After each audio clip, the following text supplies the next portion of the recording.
The game opens with a slow pan across the skeletal remains of Vermissa, a city long abandoned to time and legend.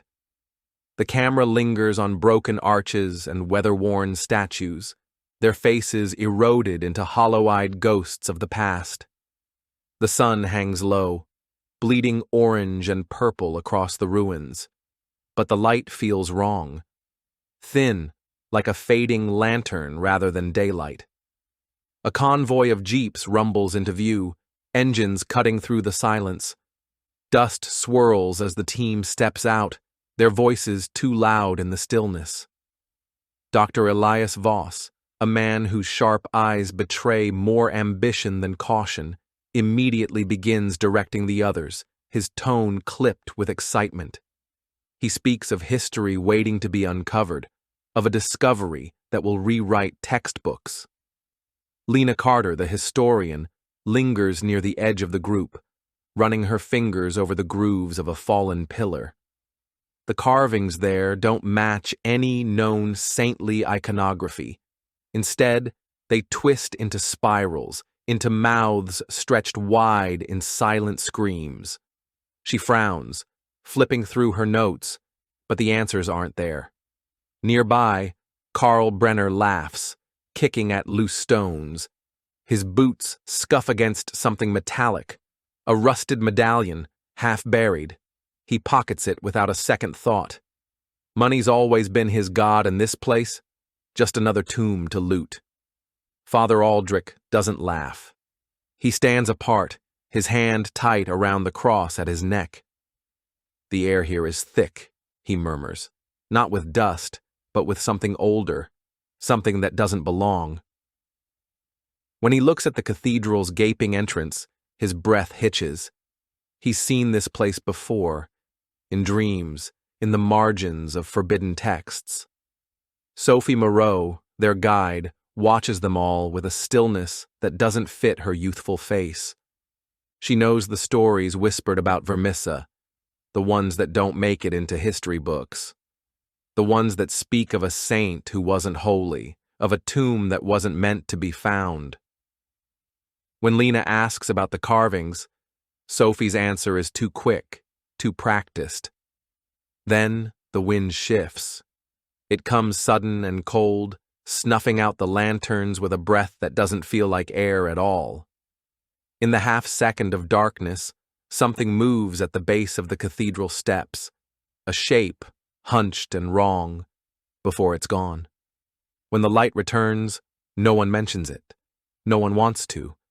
But Lena hears it, a whisper, not from the team, not from the wind, from the stones themselves, a voice without a mouth, murmuring words that aren't quite words.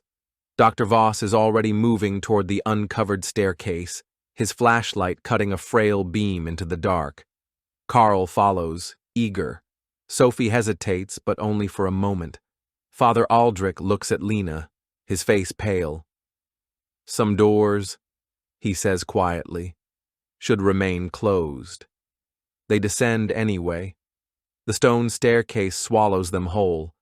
Each step downward is a little colder, a little darker, as if the catacombs are breathing in the warmth from their bodies. The flashlight beams cut jagged paths through the black, revealing walls that aren't just carved.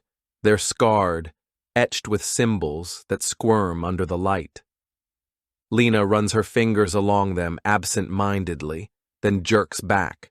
The grooves are too precise, too deep, not made by tools, claws. Carl's voice echoes too loud, cracking jokes about haunted houses and tourist traps. But no one laughs. His words bounce off the walls, coming back distorted, syllables stretched into something that almost sounds like speech. Then, the whispers start. At first, they're easy to dismiss. Dripping water, shifting stone, the team's own footsteps. But then Lena hears it clearly, a voice, hushed and rasping, just behind her ear. She spins, but there's only Father Aldrich, his lips moving in silent prayer. When she asks if he said something, he just shakes his head, his eyes reflecting the flashlight like an animal's in the dark. The staircase ends abruptly, opening into a cavernous chamber. The air here is thick, stale with the scent of old earth and something else. Copper, rot, the metallic tang of fear. The beams of light catch on shapes along the walls, bodies. Not skeletons, not relics, mummies preserved in postures of agony, their jaws slack in eternal screams. Dr. Voss steps forward, fascinated, murmuring about an unprecedented preservation phenomenon. But Sophie doesn't move. She's staring at one corpse in particular, its fingers clutching a rotted book. Lena watches as Sophie's hand twitches, like she wants to reach for it but knows she shouldn't. Then Carl, ever the opportunist, pries the book free. The moment he touches it, the whispers surge, a chorus of hissing voices filling the chamber. The flashlight in his hand flickers, dies, and in that second of blackness, something moves among the corpses. Light returns. Carl's laughing, shaky but determined to play it off. "Batteries," he mutters, smacking the flashlight, but his face is pale. The book in his hand is open now, and the page it's fallen to shows an illustration, a figure hooded, its face a void, surrounded by kneeling worshippers. At the bottom, a single word, Sanctus. Father Aldrich makes the sign of the cross. Dr. Voss snaps photos, rapid, hungry. Sophie's gone very still. And Lena realizes with a chill that the whispers have stopped. The silence is worse. The silence doesn't last. As the team fans out across the cavern, their footsteps echo like bones dropping on stone. The mummified corpses loom in the periphery, their hollow sockets seeming to track every movement. Dr. Voss kneels beside one, gloved fingers brushing its withered robes. "Fascinating," he murmurs. The tissue is desiccated, but the positioning, almost as if they chose to die like this. Lena doesn't answer. She's fixated on the far wall, where the carvings grow more intricate, more wrong. The symbols spiral into scenes of worship, hooded figures bowing before a towering shape, its form shifting between human and something else. The stone is stained dark in patches, not water, blood, old blood. Carl flips through the rotting book, his smirk fading with each page. Guys? He holds up an illustration, a ritual dagger plunged into a screaming victim. Either this saint was real into interpretive dance, or we just walked into a murder basement. Father Aldrich snatches the book from him, his face hardening as he scans the pages. "This isn't scripture," he hisses. "It's a manual." A gust of frigid air howls through the chamber, extinguishing two of their lanterns. In the sudden dimness, the whispers return, louder now, layered, overlapping. "Sanctus, forgive us. It's waking." Sophie stumbles back, her boot catching on something metallic. A rusted iron collar, half buried in the dirt. She pales. "We need to leave. Now." Dr. Voss scoffs. "Superstition. These people died of plague, or—" A crack cuts him off. One of the mummies has moved. Its head lolls to the side, jaw unhinging with a sound like tearing parchment. The corpse's fingers twitch, bones grinding as they curl into claws. Carl swears, fumbling for his flashlight. The beam wavers across the walls, where the other mummies are stirring, their limbs jerking in marionette spasms. Then the screaming starts. Not from the living, from the dead. Their mouths stretch wide, unleashing a chorus of shrieks that don't belong to human throats, screeching metal, splintering glass, the howl of a beast in agony. The sound punches through the chamber, sending the team scrambling. Lena's flashlight catches Sophie in its glare, but the guide isn't running. She's chanting, her voice slicing through the chaos in a language that predates Latin. The mummies freeze mid-lurch, their hollow eyes turning toward her. For one heartbeat, the chamber holds its breath. Then the ground heaves. Stone cracks beneath them as the far wall collapses, revealing a yawning tunnel and something moving in the dark beyond. A shape, too tall, its limbs bending at impossible angles as it steps forward. The last lantern gutters out. In the blackness, something laughs. The darkness after the lanterns die is absolute, a suffocating blackness that presses against their skin like a living thing. For 3 terrible heartbeats, there is only the sound of panicked breathing and the wet, clicking laughter echoing from the tunnel. Then chaos erupts. Carl is the first to break. Screw this.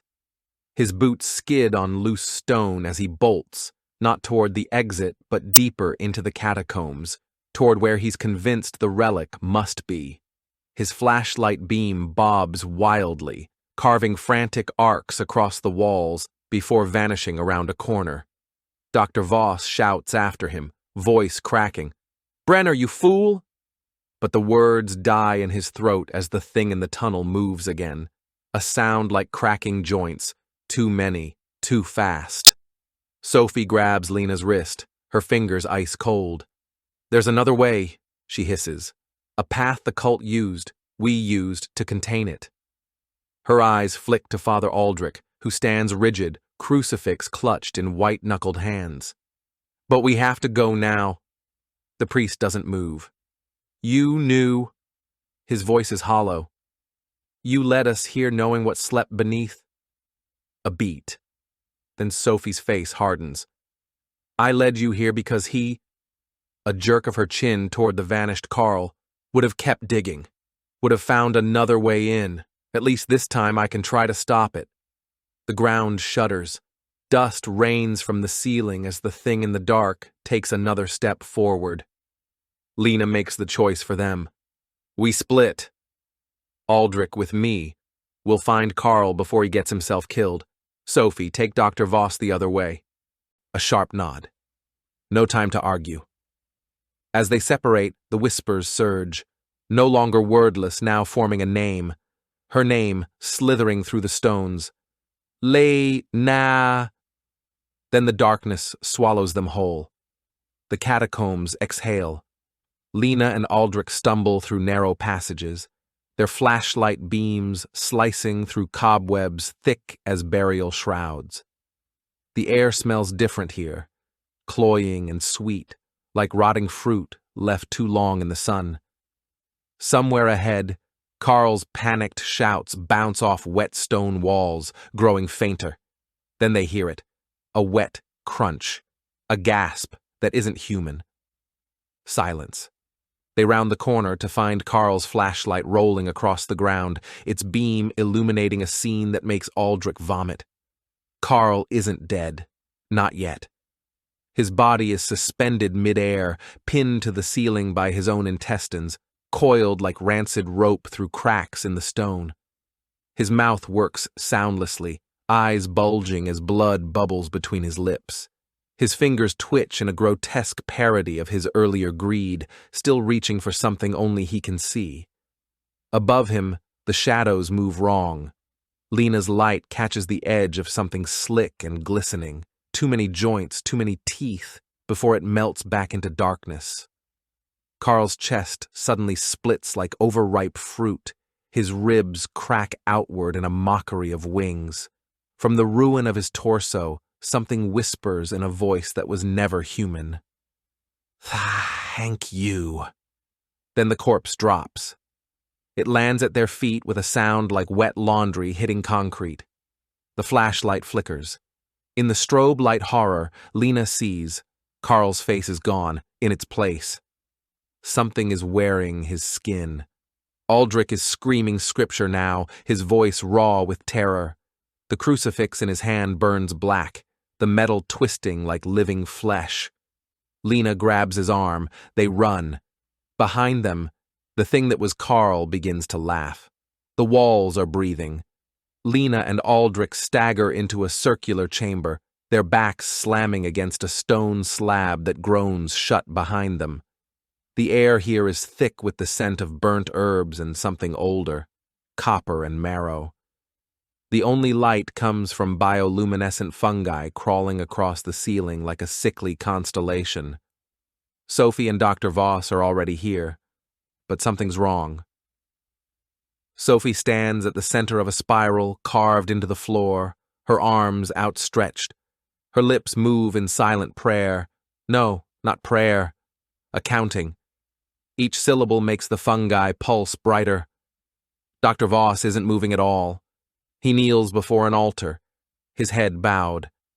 At first, Lena thinks he's praying. Then she sees the rivulets of blood threading down his neck. His scalp has been peeled back, the skin carefully folded behind his ears like a grotesque hood. His exposed skull gleams in the fungal light, etched with the same symbols that cover the walls. Sophie doesn't turn as she speaks. You were never supposed to see this. Aldrich makes a choked sound. His crucifix, now twisted into a spiral, falls to the ground. Lena steps forward. The stone beneath her boots isn't stone at all. It's bone. The entire floor is paved with femurs and rib cages, all radiating outward like sunbeams from the central spiral. Sophie finally turns. Her eyes are completely black. They tried to make him a god, she whispers. But gods need vessels.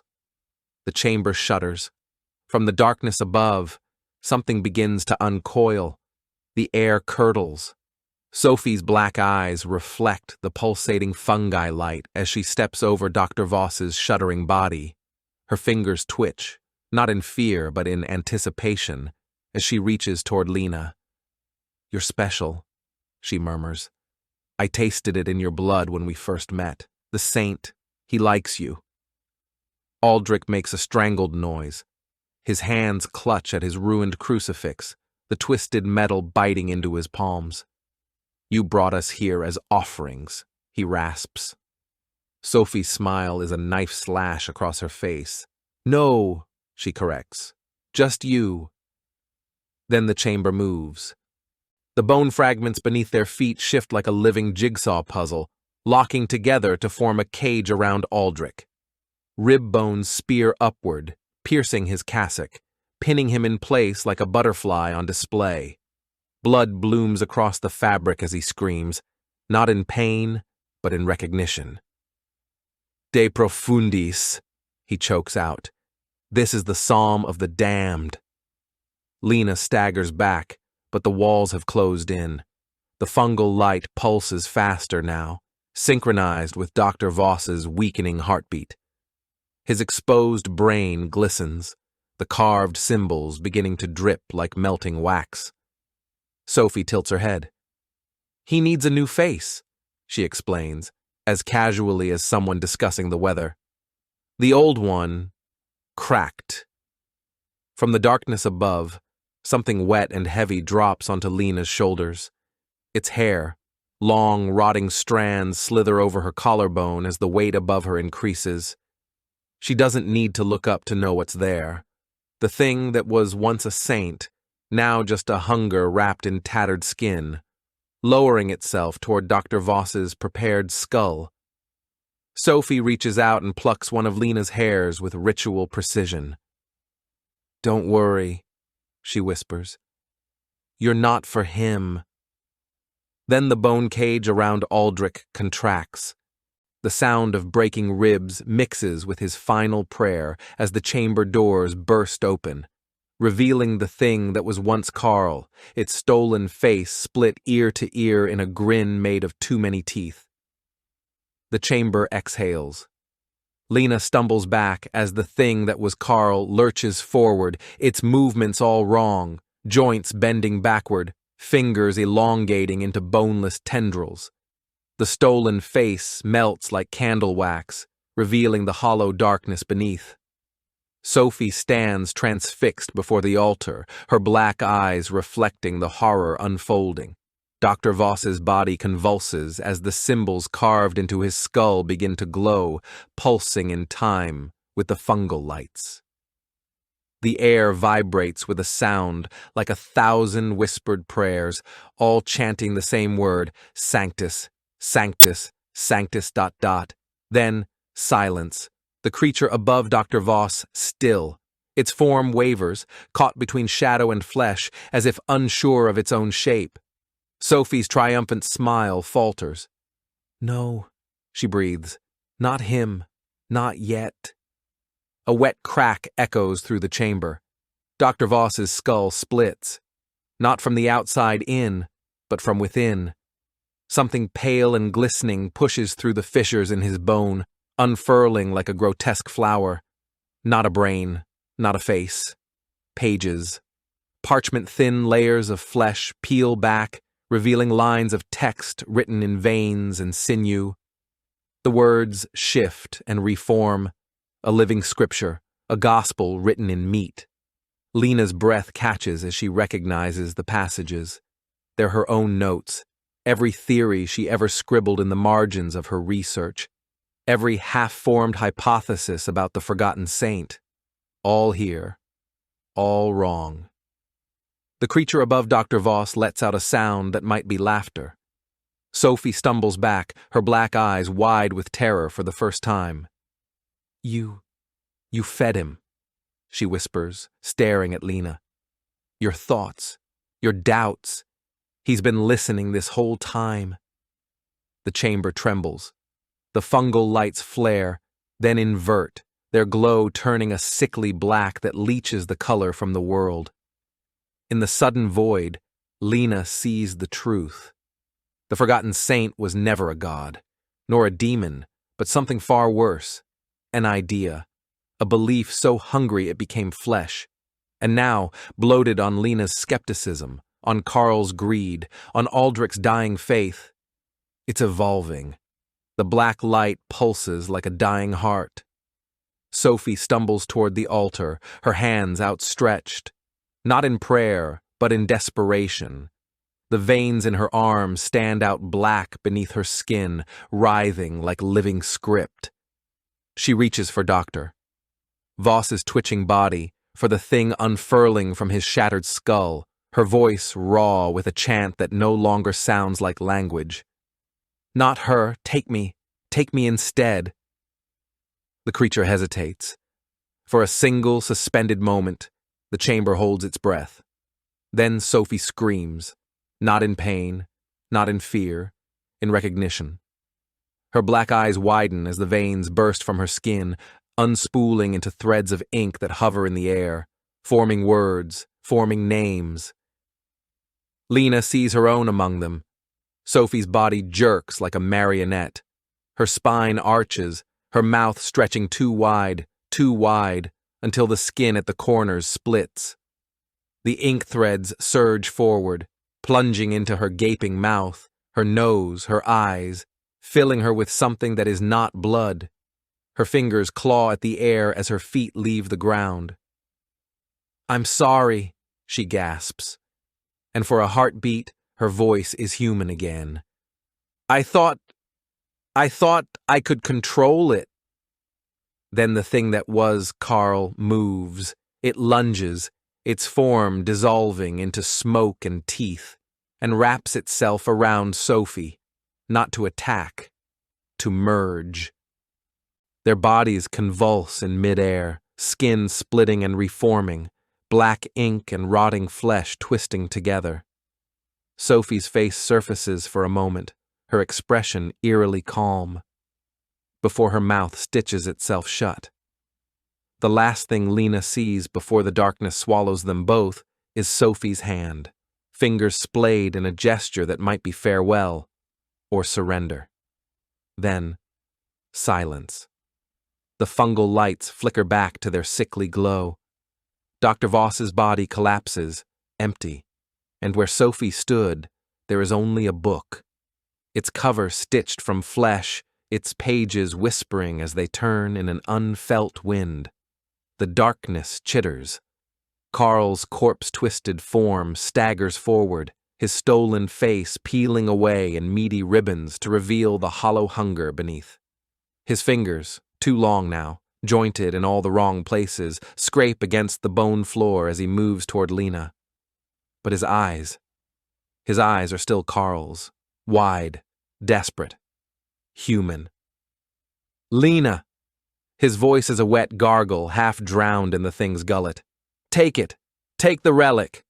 A trembling hand extends, offering the very artifact that damned him, a twisted silver medallion, its surface writhing with black veins. The thing inside him hisses, but Carl fights, teeth gritted, tendons snapping as he wrestles for control. It wants you to refuse, he chokes out. That's how it wins. You have to... Then his spine contorts, bending backward with a sound like stepping on wet branches. The Carl face sloughs off entirely, hitting the ground with a slap. What stands before her now is neither man nor monster, but a mockery of both, a puppet of stretched skin and clicking joints, its mouth a yawning pit of half-formed teeth. It holds out the medallion again. Take it, it whispers in Carl's voice. Isn't this what you came for? Lena's hand hovers.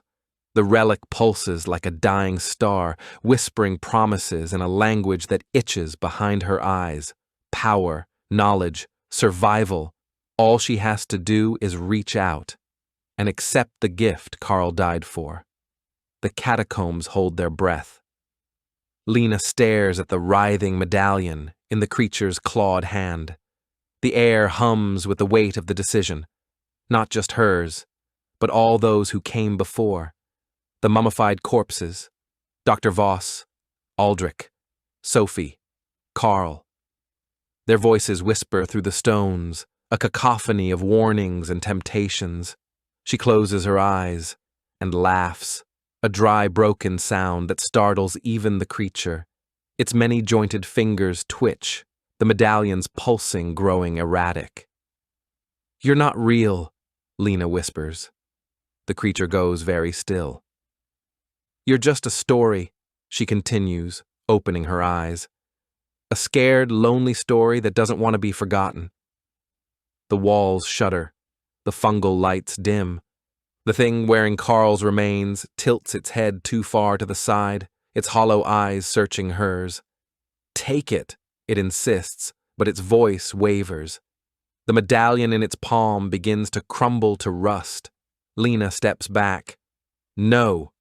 The denial hangs in the air like a guillotine's blade. For a heartbeat, nothing.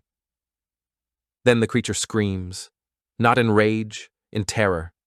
Its form unravels like rotten thread, skin sloughing away to reveal the darkness beneath, a darkness that is dissipating, thinning, becoming nothing. The catacombs tremble as the whispers rise to a deafening crescendo before cutting off abruptly. Silence.